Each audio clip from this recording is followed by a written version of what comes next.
मित्रों, ऐसी स्त्री कौन हुई जिसका विवाह अजन्मा पति से हुआ था?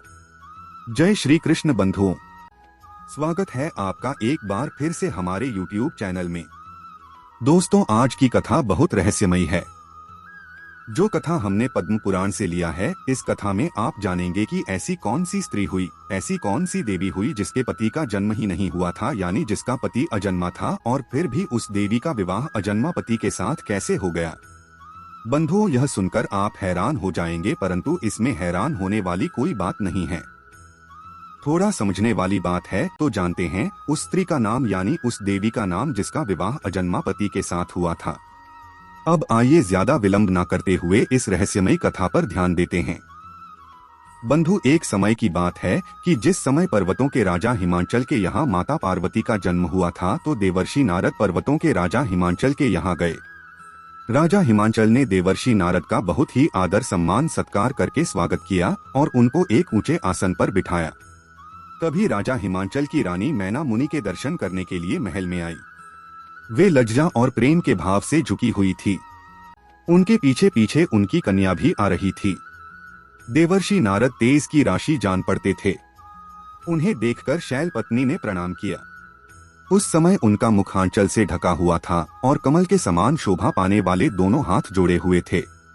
अमित तेजस्वी देवर्षि नारद महाभाग मैना को देखकर अपने अमृतमय आशीर्वादों से उन्हें प्रसन्न किया। उस समय गिरिराज कुमारी उमा अद्भुत रूप वाले नारद मुनि की ओर चकित चित्त से देख रही थी। देवर्षि नारद स्नेहमयी वाणी से बोलते हैं, बेटी यहाँ आओ।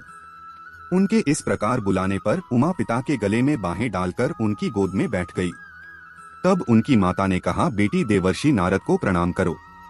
उमा ने ऐसा ही किया।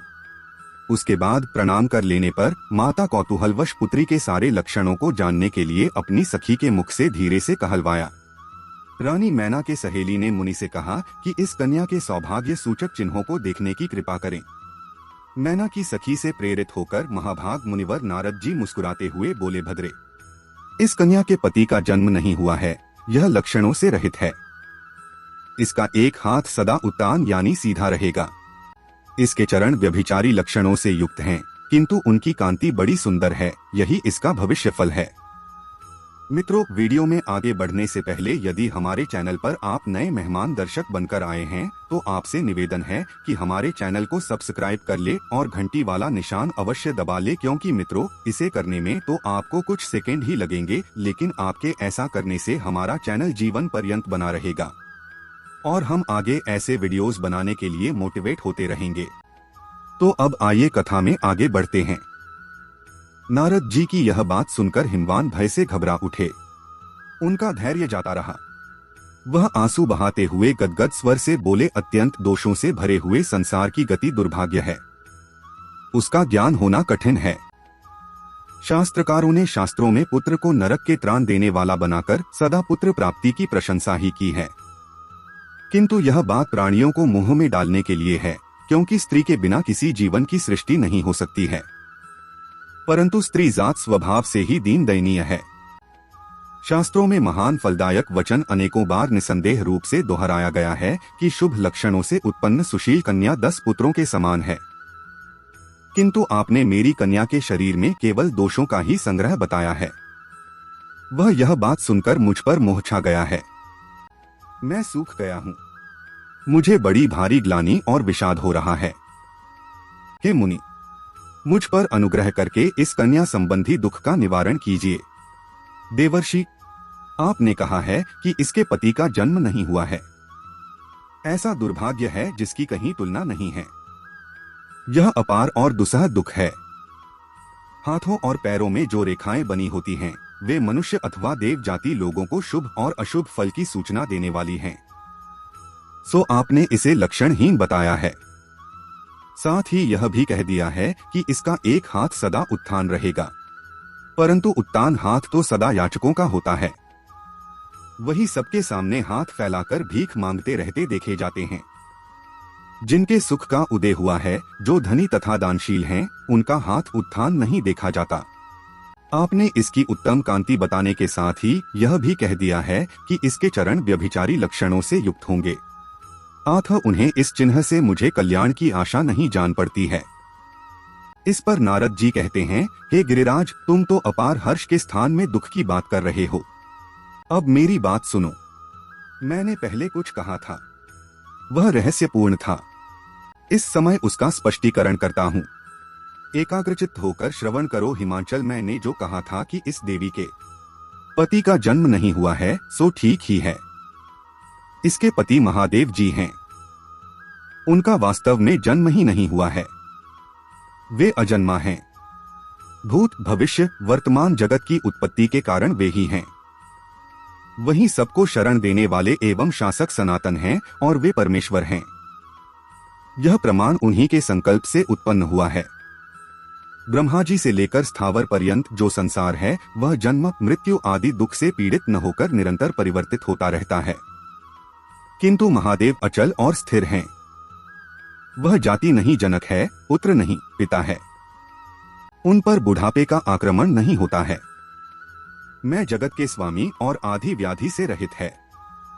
इसके सिवा जो मैं नहीं तुम्हारी कन्या को लक्षणों रहित बताया है, वह वाक्य का ठीक ठीक विचारपूर्ण तात्पर्य सुनो।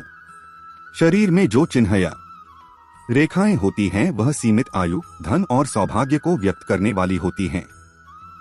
परंतु जो अत्यंत अप्रमेय, उसके अमित सौभाग्य को सूचित करने वाला कोई नहीं है। लक्षण शरीर में नहीं होता है। हे महामती, इसी से मैंने बतलाया है कि इसके शरीर में कोई लक्षण नहीं है। इसके अतिरिक्त जो यह कहा गया है कि इसका एक हाथ सदा उत्तान रहेगा, उसका आशय यह है कि वर देने वाला हाथ उत्तान होता है। देवी का यह हाथ वरद मुद्रा से युक्त होगा।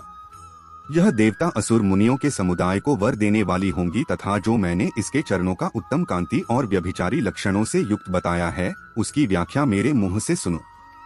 हे गिरि श्रेष्ठ, इस कन्या के चरण कमल के समान अरुण रंग के हैं। इन पर नखों की उज्ज्वल कांति पड़ने से स्वच्छता श्वेत क्रांति आ गई है। देवता असुर जब इसे प्रणाम करेंगे, तब उनके क्रीट में जुड़े हुए मणियों की कांति इसके चरणों में प्रतिबिंबित होंगी।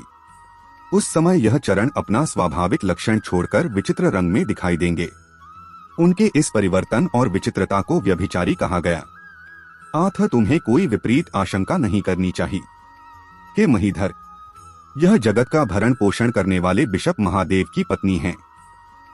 यह संपूर्ण लोकों की जननी तथा भूतों को उत्पन्न करने वाली हैं। इसकी कांति परम विचित्र है। यह साक्षात शिवा हैं और तुम्हारे कुल को पवित्र करने वाली हैं। तुम्हारी पत्नी के गर्भ से जन्म लिया है इन्होंने। अतः इस प्रकार यह शीघ्र ही पिनाकधारी भगवान शंकर का संयोग प्राप्त करें। उसी उपाय का तुम्हें विधिपूर्वक अनुष्ठान करना चाहिए। ऐसा करने से देवताओं का एक महान कार्य सिद्ध हो जाएगा। नारद जी के मुख से ऐसी बातें सुनकर मैना के स्वामी गिरिराज हिमालय ने अपना नया जन्म माना। वे अत्यंत हर्ष में भरकर बोले, हे प्रभु, आपने घोर और दुस्तर नरक से मेरा उद्धार कर दिया है। हे मुनि, आप जैसा संतों का दर्शन निश्चय ही अमोघ फल देने वाला होता है। इसलिए इस कार्य में मेरी कन्या का विवाह के संबंध में आप समय समय पर योग आदेश देते रहें, जिससे यह कार्य वेग पूर्वक संपन्न हो सके। तो दोस्तों, यह थी वह कन्या जिनका नाम था उमा यानी माता पार्वती। इनके पति का कभी जन्म नहीं हुआ है। यह अजन्मा है और यह हमेशा जिंदा रहते हैं। यह कभी मरते नहीं हैं। जिन्होंने जन्म नहीं लिया वह मरते नहीं हैं। उनके ऊपर काल का कोई भी ग्रह या कोई क्लेश नहीं पड़ता है। वह महाकाल हैं, इसलिए उनके ऊपर समय का कोई प्रभाव नहीं पड़ता है। दोस्तों, यह महादेव हैं जो सभी देवताओं में श्रेष्ठ माने जाते हैं। दोस्तों, आपने अगर हमारा वीडियो देखा है, आपको पसंद आया है, तो कृपया वीडियो को लाइक करें और अपने मित्रों के साथ शेयर भी करें। इसके साथ साथ अगर आप नए दर्शक या मेहमान बनकर आए हैं, तो कृपया हमारे चैनल को सब्सक्राइब कर लेना। इसके साथ में जो घंटी दिख रही है, उसको दबा देना। आपका एक सब्सक्राइब हमारे लिए बहुत महत्वपूर्ण रखता है। अब आपसे लेते हैं विदा, फिर मिलेंगे ऐसे ही ज्ञानवर्धक चर्चा के साथ। तब तक के लिए जय श्री राम, जय श्री कृष्ण, जय हिंद, जय भारत।